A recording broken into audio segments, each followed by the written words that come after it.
আমি রংপুরেতে, সুন্নিয়তের দাওয়াত দিব এই এলাকাতে। নবী তুমি আমার হয়ে যাও, নবী তুমি আমার হয়ে যাও, নবী তুমি আমার হয়ে যাও। বলুন নবী তুমি আমার হয়ে যাও। শোনো আমার মুমিন ভাইয়েরা, চিৎকার মেরে কি আল্লাহু আকবার বলা যাবে না? وبشر الذين آمنوا وعملوا الصالحات। ইমানদার হতে চাই কি চাই না? সেই জায়গা দিয়া জান্নাতের নিচ দিয়া নহরগুলা প্রবাহিত, এটা সাধারণ কোনো কথা না। ও রহমতপুরের বাবা, জান্নাতের অফার আল্লাহ দিছে। অফার যদি গ্রহণ করতে চান কিছু শর্ত পালন করা লাগবে। আপনারা জবানটা খুলে বলুন নামাজ চাই কি চাই না? আরো জোরে বলুন চাই কি চাই না? আমি আর পিশা বজরে নামাজ পড়ছি ঘরের ভিতরে, পিশা বজরে আমি নামাজ পড়লাম ঘরের ভিতরে।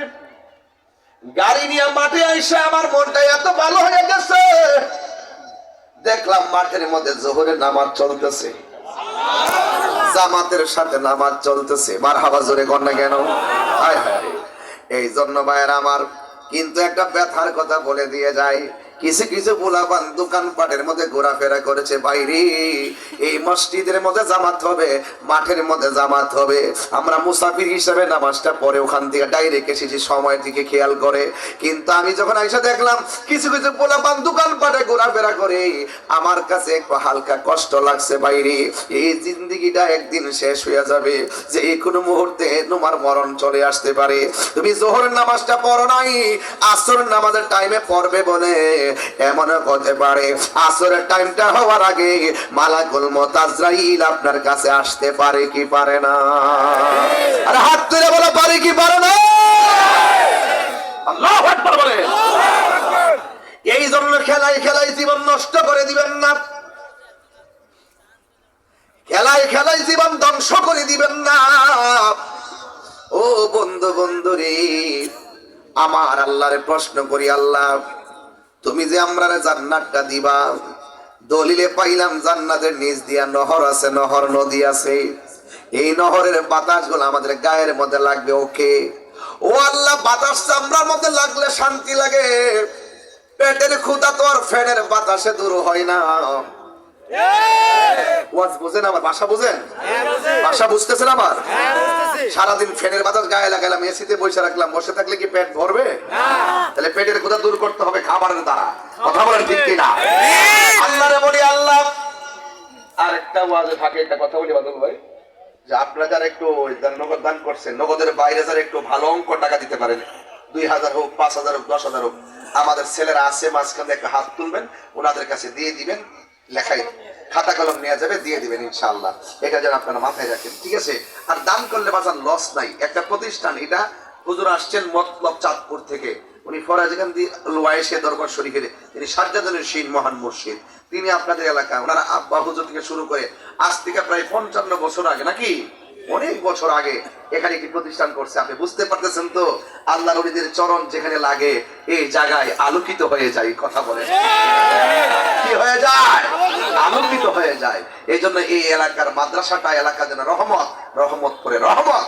আল্লাহ যেন এই মাদ্রাসাটাকে যেন কবুল করেন। আমিন। নারে তাকবীর, নারে রিসালাত, ইয়া রাসূলুল্লাহ, নারে রিসালাত, ইয়া রাসূলুল্লাহ। পীর মুফতি গিয়াসউদ্দিন আত-তাহেরি জিন্দাবাদ, জিন্দাবাদ। পীর মুফতি গিয়াসউদ্দিন আত-তাহেরি জিন্দাবাদ। ফরদিকান্দি দরবার শরীফ, ফরদিকান্দি দরবার শরীফ পীর সাহেব কিবলা। আল্লাহু আকবার বলেন। যারা নগদ নিয়ে আসেন প্রয়োজনে কাগজে লিখে দিয়ে পরে হইলে মাদ্রাসায় পৌঁছে দিবেন, এটা আমি প্রস্তাব রাখলাম।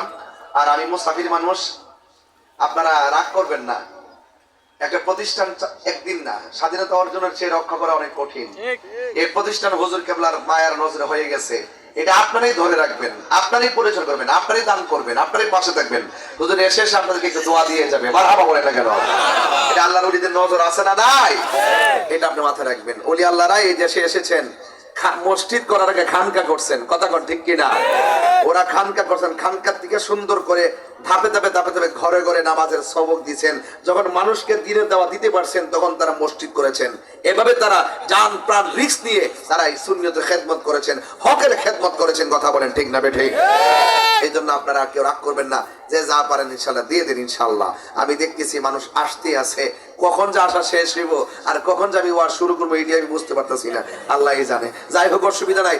এরপরে অনলাইনে ওয়াজ রেখে দিয়ে যায়, অনলাইনে যারা আসতে পারে নাই এগুলো কি আসতেছে নাকি? ওজিরি কই দেখেন কি আশ্চর্য, এখনো যদি আসেই তাহলে ওয়াজ করবো কোন সময়? মারহাবা, জোরে গন। আমি তাদেরকে শামিল রেখেই ওয়াজ করতেছি। আলহামদুলিল্লাহ বলেন না কেন? ইয়া রাসূলুল্লাহ বলেন।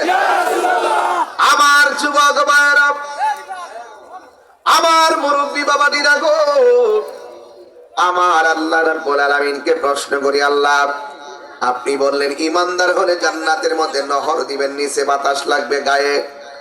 ও আল্লাহ, জান্নাতের ভিতরে কোনো খাবার আসেনি। আল্লাহ রাব্বুল আলামিন এই আয়াতের পরের স্টেপের মধ্যে বলে দিয়েছেন, কুল্লামা রুজিকু মিনহা মিন সামারাতির রিজকা। আমি আল্লাহ রাব্বুল আলামিন জান্নাতীদের জন্য রিজিক হিসাবে অনেক খাবারের ব্যবস্থা করলাম। শুধুমাত্র খাবার নয়, জান্নাতের ভিতরে অনেক ফল ফলাদির ব্যবস্থা রেখে দিয়েছি। ওই জান্নাতের ফল যদি খাবে তাইলে জান্নাতে যাওয়ার আগে আপনাকে আল্লাহকে চিনতে হবে, রাসূলুল্লাহকে চিনতে হবে।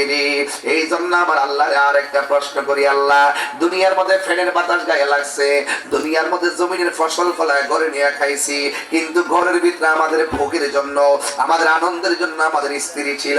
ও আল্লাহ, জান্নাতের ভিতরে এমন কোন ফ্যাসিলিটি আসেনি, ওই জান্নাতের ভিতরে স্ত্রী হিসেবে কেউ আসেনি গো। আল্লাহ রাব্বুল আলামিন বলতেছেন, ওয়ালাহুম ফিহা আসওয়াজুম মুতাহহারা। আমি যে তেলাওয়াত করি আপনার কাছে কষ্ট হয়? আমি কিন্তু হাফেজ না, আমি কারিও না। আমি আমার মার কাছে ছোটবেলায় পড়ছি, যতটুকু পারি ততটুকু পড়ি, ভুল হলে আমারে ধরাই দেন। আবার দোকানপাটে যায় তাহিরুজের বদনাম করেন না, এরকম তো বহুতই করেন অনলাইনে দেখে দেখে। আসলে তাহিরুজের ব্যক্তি হিসেবে নগণ্য হতে পারি, কিন্তু আমি যার কথা বলি তিনি অনন্য। আমি তুচ্ছ হতে পারি, কিন্তু যার বয়ান করি তিনি শ্রেষ্ঠ। আর শ্রেষ্ঠ নবীর পক্ষে থাকলে নগণ্য অনন্য হয়ে যায়। কথা বলেন। হ্যাঁ, এই জন্য ভাইরা আমার, আমার যদি কোনো ভুল হয় আপনারা ধরবেন ইনশাআল্লাহ। কষ্ট হচ্ছে আপনাদের? কি আশ্চর্য, এখনো আসে, কি অবস্থা, কি মাহফিলে আসলাম রে বাবা। অনেক দূর থেকে আসতেছে তাইলে মানুষগুলো, না অনেক দূর থেকে আসতেছে, রংপুর থেকে, একবার সিটি থেকে আসতেছে দেখলাম। আল্লাহু আকবার। ইয়া রাসূলুল্লাহ বলেন না কেন? নারায়ে তাকবীর, নারায়ে রিসালাত, নারায়ে রিসালাত। পীর মুফতি গিয়াসউদ্দিন তাহেরি জিন্দাবাদ। আল্লাহু আকবার বলেন। আরো জোরে বলেন আল্লাহু আকবার। তাহলে আমরা সবাই রাসূল চাই কি চাই না? আরো জোরে বলেন, চাই কি চাই না? আমার ভাইয়েরা, পায়ে হাত রেখে বলবো, আল্লাহর কাছে প্রশ্ন করেন না, অসুবিধা আছে? আল্লাহকে জানতে হবে। আল্লাহরে বললাম, আল্লাহ কিছু আসেনি, আল্লাহ কই রিজিক হিসাবে আমি তোমাদের জন্য ফল ফলাদি রেখে দিয়েছি।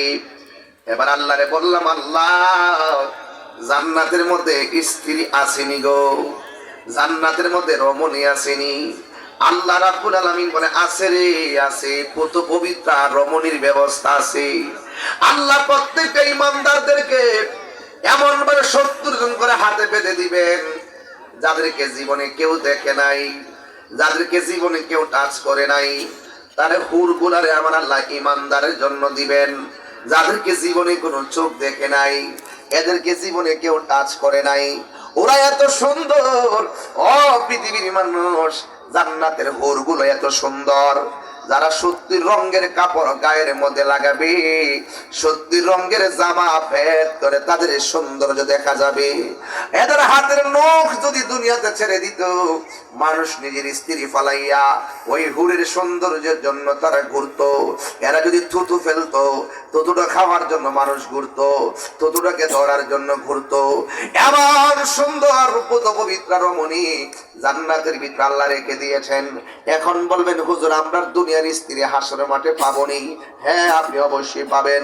যদি আপনার স্ত্রী জান্নাতি হয়, আপনার স্ত্রী হবে 70 জন হুরের নেত্রী। জোরে কোন সুবহানাল্লাহ। এরপর আল্লাহকে বলি, আল্লাহ, দুনিয়া দাম্পত্য জীবনে স্বামী স্ত্রী একসঙ্গে বসবাস করেছি। কোন কোন পরিবারে স্ত্রীর আগে স্বামী মারা যায়, স্বামীর আগে স্ত্রী মারা যায়। এই জন্য আপনার কাছে জানতে চাই, জান্নাতের মধ্যে যে স্ত্রী আমাদেরকে দিবেন, এরা আমাদের সাথে কতদিন থাকবে, নাকি দুনিয়ার মতো আমাদের কাছ থেকে সাময়িকের জন্য আবার হারায়া যাবে? আল্লাহ বলেন, না না না, হারাবে না রে, হারাবে না। আল্লাহ রাব্বুল আলামিন বলেন, ওয়া হুম ফিহা খালিদুন, এরা জান্নাতের ভিতরে চিরস্থায়ী হিসাবে থাকবে। জোরে জোরে কি আল্লাহু আকবার বলেন? ওয়া হুম ফিহা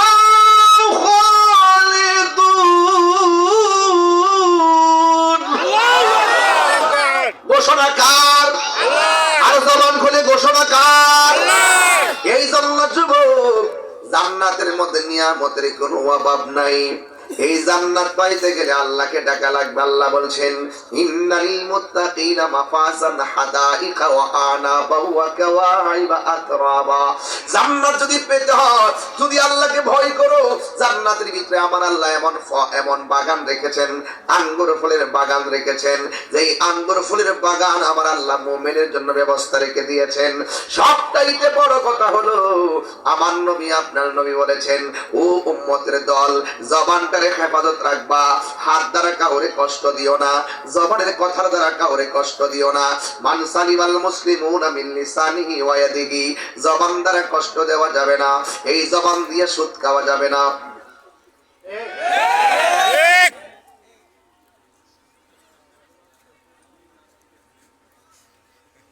যারা কালেকশন করছেন, ব্যাগ ডাকে নিয়ে আসবেন। একটু পরে পরে আপনার ব্যাগ নিয়ে নিয়ে ঘুরবেন। আর মানুষ কিছু নতুন আসতেছে, সংযোগ করে দিব। ওই আসতেছে, কই যা মরি আজকে, হেলিকপ্টার মানে আমার ফালাই যাবো আজকে, যে লক্ষণ দেখতেছি বাজান। যাক, যতটুকু পারি চিল্লাইতেছি আর কি। লাইনে ওয়াজ করতেছি না বেলাইনে? ওয়াজ কি বুঝতেছেন নাকি হাও পা মনে যাচ্ছে? বাবা এ মরবে আপনারা, ওয়াজ কি বুঝতেছেন আপনারা? বুড়া মানুষ কিন্তু বেহেশতে যাবে না। আরে না, যাবে না। একটা বুড়া মানুষ বেহেশতে যাবে না। হাদিস শরীফের মধ্যে ওই দিনে পড়ছি, প্রত্যেকটা বুড়া বেড়ায় একবারে ক্লিন শিপ 33 বছরের যুবক বানায় আল্লাহ বেহেশতে ঢুকাইব। 70 জন কেমনে ধরাই দিব? আল্লাহু আকবার। তো 70 জনের বেহেশত বলি, যাই বলি, কোন কর্মটা কি মরার আগে না মরার পরে? মরার পরে। তাহলে কবর যে নামাজ পড়ো, মরার আগে বলি, মরার পরে বলি, মরার পরে বাস, মরার পরে খবর আছে, খবর আছে, খবর আছে। সে কোন বন্ধু বলো বেশি বিশ্বস্ত, কার কাছে সব কথা বলা যায়, কার কাছে সব কথা বলা যায়, হওয়া যায় বেশি বিশ্বস্ত। তার নাম আহমদ, বড় বিশ্বস্ত। মহানবী বলে তারে কেউ বা ডাকে, আমি ডাকি প্রিয়তম। ঠিক না? যত সম্মান করে নবীকে ডাকতে পারবেন, তত ইজ্জত বাড়বে। কথা বলেন ঠিক কিনা? আপনি জানেন আজকের মাহফিলের যিনি রৌনক, ওরাইজে গান্ধী দরবার শরীফের মহান মুর্শিদ, ওনার শ্বশুর আব্বাজান আল্লামা অধ্যক্ষ আলহাজ হারুন রশিদ সালি হুজুর, তিনি আমার সাথী। ঢাকা থেকে, ব্রাহ্মণবাড়িয়া থেকে একসাথে আমরা এসেছি। হুজুর এখানে এসেছেন, আল্লাহ যেন হায়াত দারাজ করে, বলেন আমিন। আরো বড় করে বলেন আমিন। একটু মহব্বতে বলেন লা ইলাহা লা ইলাহা ইল্লাল্লাহ লা ইলাহা ইল্লাল্লাহ লা ইলাহা ইল্লাল্লাহ হাসবি রব্বি জাল্লাল্লাহ মা ফি কলবি গায়রুল্লাহ বলুন নূর মুহাম্মদ সাল্লাল্লাহু লা ইলাহা ইল্লাল্লাহ লা ইলাহা ইল্লাল্লাহ লা ইলাহা লা ইলাহা ইল্লাল্লাহ মুহাম্মাদুর রাসূলুল্লাহ সাল্লাল্লাহু আলাইহি ওয়াসাল্লাম একটা জবান বন্ধ রাখবেন না মহব্বতে মায়ার সুরে বলুন সুবহানাল্লাহ হে আমার বাবারা আমি বলছিলাম এই বেহেশত অনেক দূরের রাস্তা বেহেশতে যাওয়ার আগে কবর আছে কবরের পরে হাসর আছে হাসরের পরে মিজানের পাল্লা আছে এরপরে পুলসিরাত আছে তারপরে জান্নাত জাহান্নামের প্রশ্ন কথা বলেন ঠিক কিনা এই জন্য দুনিয়া মাজরাতুল আখিরাহ দুনিয়াটা হলো আখিরাতের কৃষিক্ষেত এখানে আলু লাগাইলে আলু আসবে ধান লাগাইলে ঘরে ধান আসবে আর আখিরাতের ব্যাপারটা আলু আর ভুট্টার মতো নয় এই দুনিয়ায় ভালো কাজ করলে হাসরের ময়দানে ভালোটা পাবেন আমার নবী আপনার নবী বলেছেন একটা মানুষের জীবনে দুইটা কিয়ামত হবে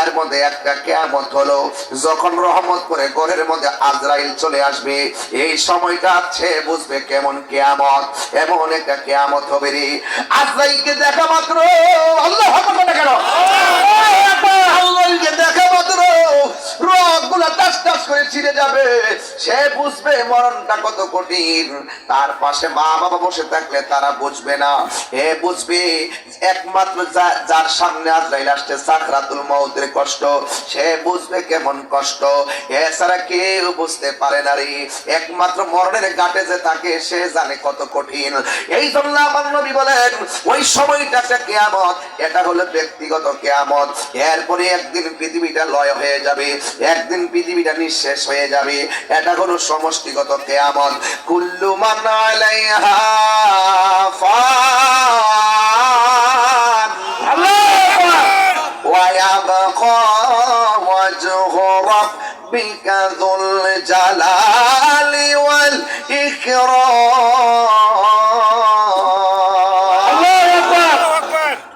সব ধ্বংস হয়ে যাবে আল্লাহর হাবিব বলেন এমন একটা সময় আসবে আঘাত ঘাত হবে আজকে যখন হেলিকপ্টার দিয়ে আমি উপর দিয়ে আসি পাইলট ভাই আর আমি একসঙ্গে কথা বলতেছিলাম আর দেখতেছিলাম কত দিক দিয়ে কত রাস্তাঘাট জীবনে কল্পনা করা যায় না যে দিক রাস্তা হবে আবার ভাবতেছিলাম যে এখানে বাড়ি 50 বছর আগে কেউ কল্পনা করে নাই সেখানে বাড়ি হবে আপনার জবানটা খুলে বলুন এই যে আজকে যারা আমরা চলছি আগামী 50 বছর পর এখানের প্রায় 70% মানুষ চলে যেতে পারে কথা বলেন না কেন কথা বলেন না কেন আপনারা কি ভাবছেন যে এখানের ভিতরে দিনের বেলা এই মাহফিলটা হবে 5 দিন এক সপ্তাহ আগেও কি ভাবছেন ভাবেন নাই তো অনেক কিছু দেখবেন রাসূল বলছেন আঘাত ঘাত হবে রাখাল যারা তারা বড় বড় প্রাসাদের মালিক হয়ে যাবে মসজিদের সৌন্দর্য বেড়ে যাবে মুসল্লির সংখ্যা কমে যাবে দেখবেন এখন হয়তো বুঝেন যে জুম্মার নামাজে অনেক মুসল্লি ফজর নামাজে যাইয়া দেখেন কয়জন আছে এই বাড়ি ওই বাড়ি মসজিদ সুন্দর করার জন্য তারা প্রতিযোগিতা করবে এটা কিয়ামতের আলামত ভূমিকম্প হবে জানা বিবিচার বেড়ে যাবে মান্যতা উঠে যাবে বড়কে সম্মান করবে না এখন সেই পরিবেশ শুরু হয়েছে কি হয় নাই এগুলো কিয়ামতের আলামত রে বাবা এই আল্লাহ পাক কোরআনের মধ্যে বলে দিয়েছেন, সূরা নাবার মধ্যে বলে দিয়েছেন। কি বলছে জানেন? এই পৃথিবীর মধ্যে অনেক পাহাড় আছে। আমরা তো মনে করি পাহাড়গুলো মনে হয় আল্লাহ এমনি বানাইছে। না, পাহাড়গুলো এমনি বানায় নাই। পাহাড়গুলো আল্লাহ বানাইছে পেরেক হিসাবে। কি হিসাবে? পেরেক হিসাবে বানাইছেন। আল্লাহ পাক কোরআনের মধ্যে বলে দিয়েছেন,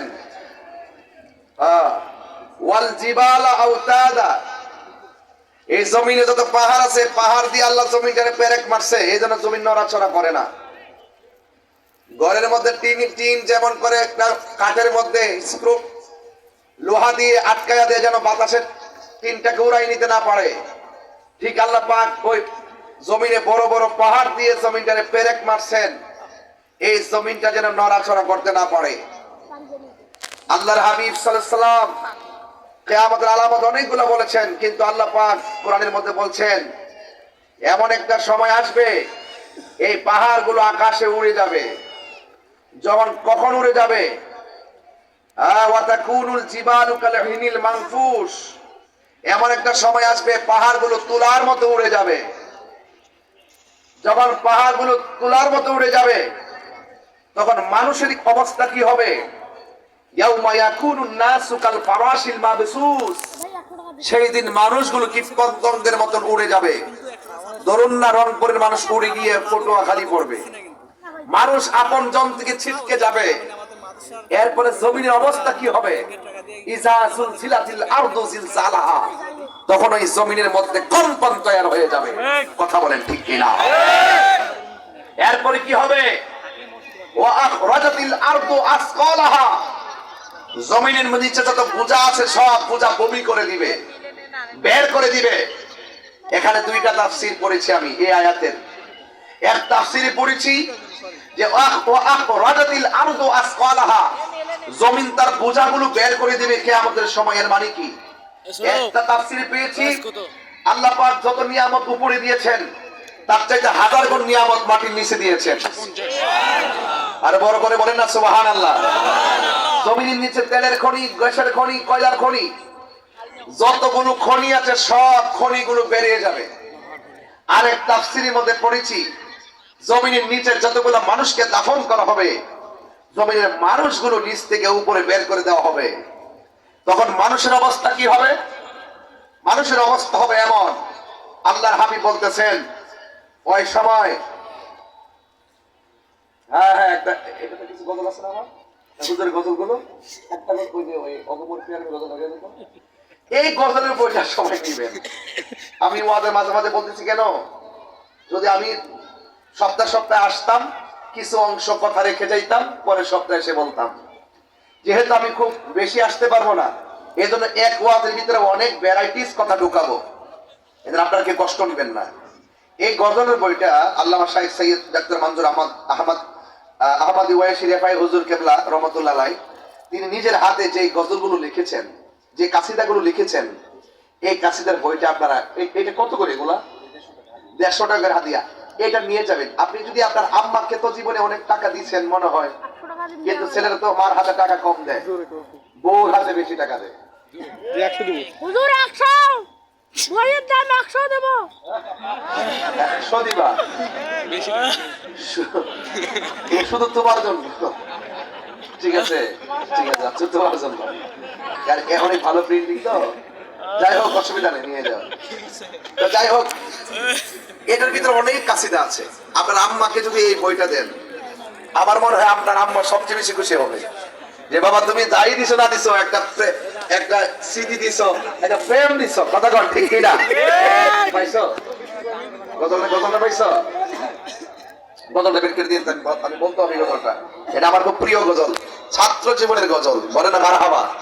ছাত্র জীবনে এই গজলটা গাইতাম। মারহাবা গান। ও গোমর প্যারা নবী, তোমার সৃষ্টির ছবি, তুমি মাহবুবে খোদা শাহেদো জাহান, তুমি মাহবুবে খোদা শাহেদো জাহান, আমার ঈমান আমার দ্বীন আমার জান, আমার ঈমান আমার দ্বীন আমার জান, তোমার তোমারই নূর হতে এসেছে প্রাণ যাতে ভালোবাসা দে তাতে তোমারই নূর হতে এসেছে প্রাণ যাতে ভালোবাসা দে তাতে ইয়া নবী তবু কাছে পাইবে সে প্রাণ ইয়া নবী তবু কাছে পাইবে সে প্রাণ আমার ঈমান আমার দ্বীন আমার জান আমার ঈমান আমার দ্বীন আমার জান। আসল কথা বলবো, নূরে মুজাসসাম তুমি, রহমতে আলম তুমি, নবী আদম তুমি, নূরে মুজাসসাম তুমি, রহমতে আলম তুমি, নবী আদম তুমি, তুমি উম্মতের জান, তুমি উম্মতের জান, আমার ঈমান আমার দ্বীন আমার জান, আমার ঈমান আমার দ্বীন আমার জান।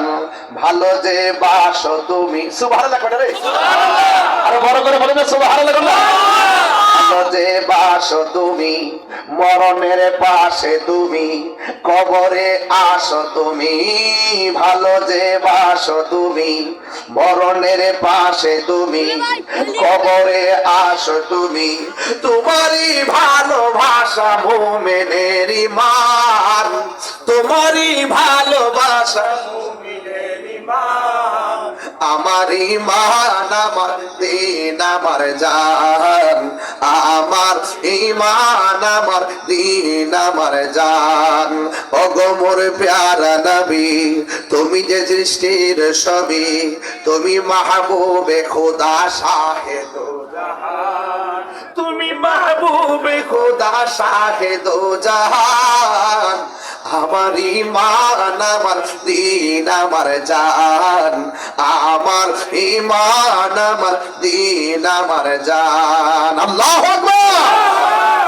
আমার যুবক ভাইরা যারা আছেন ওই যে ব্যাগগুলো নিয়ে নিয়ে ঘুরবেন একটু পরে পরে, কেন জানেন? আমি চাই সবাই মাহফিলে শরীক থাকুক, মাদ্রাসায় শরীক থাকুক এতিম ছাত্রদের জন্য। মারহাবা বলেন।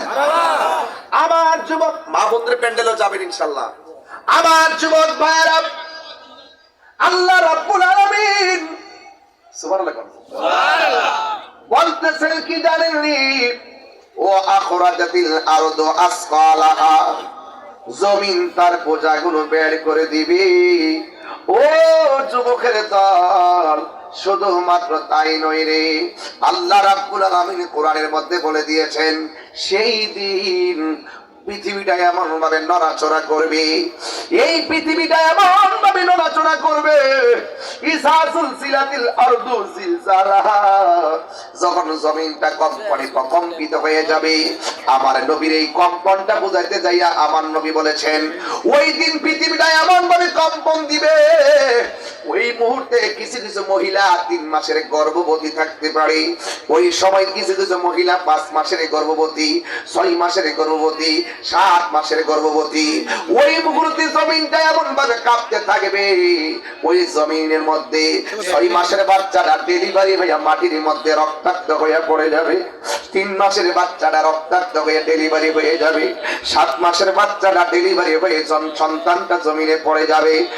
রহমতপুরের বাবারা, ওই সময় মার কেমন কষ্ট হয় বুঝবেন না, বাড়ির মধ্যে যায় মারে যায় বলবেন আম্মা ডেলিভারি কারে কয়, মা বলে পুত্রে ডেলিভারি কারে কয় বুঝতে চাও?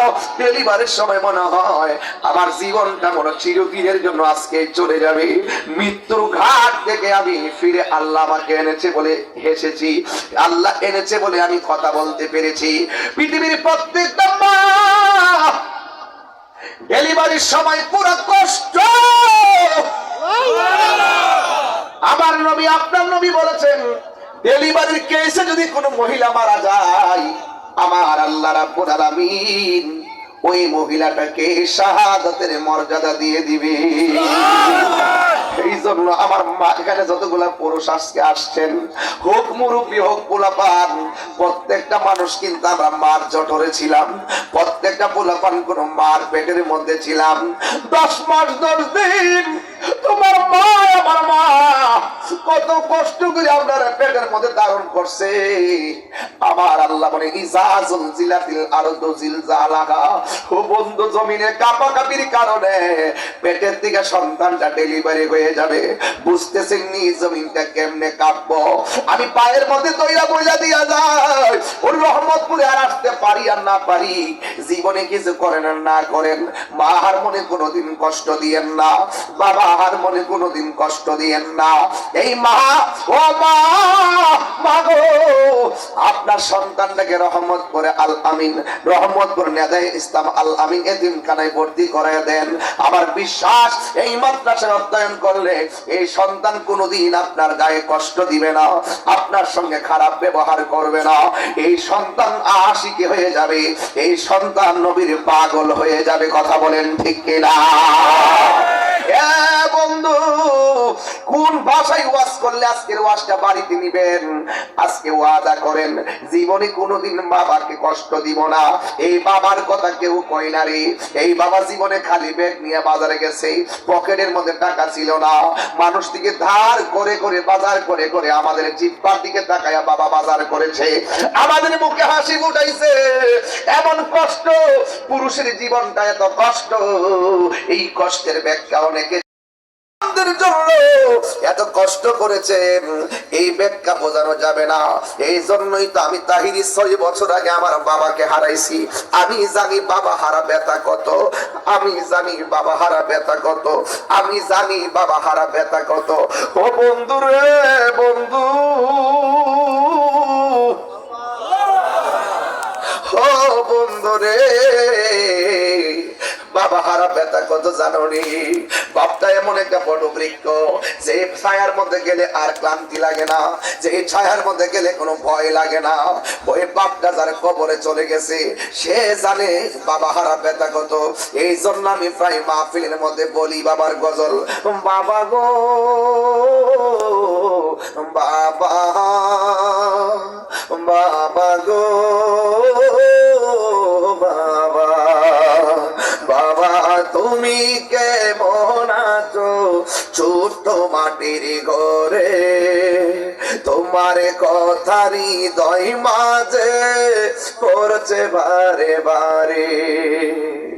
বাবা তুমি কেমন আছো ছোট্ট মাটির ঘরে, তোমার কথারই হৃদয় মাঝে পড়ছে বারে বারে। বাবা গো বাবা, বাবা গো বাবা, কত আদর কত স্নেহ তোমার কাছে পেলাম, সব কিছু হারিয়ে আজকে নিঃস্ব হয়ে গেলাম। কত আদর কত স্নেহ তোমার কাছে পেলাম, সব কিছু হারিয়ে আজকে নিঃস্ব হয়ে গেলাম। ভালোবাসি তোমায় বাবা, বুকটা যে যাইছি রে, ভালোবাসি তোমায় বাবা, বুকটা যে যাইছি রে, তোমার কথারই হৃদয় মাঝে পড়ছে বারে বারে। বাবা গো বাবা, বাবা গো বাবা, মাগো তোমার মতো নই না কেহ, আমায় কোলে টানি। কিছু কিছু মুরব্বী দেখতেছি চোখের পানি ফালায় কাঁদতেছে, তাদের বাবা নাই। আমিও তো বাবা হারাইছি। মাগো তোমার মতো লই না কেহ, আমায় কোলে টানি। আঁচল দিয়ে মুছে নাকি,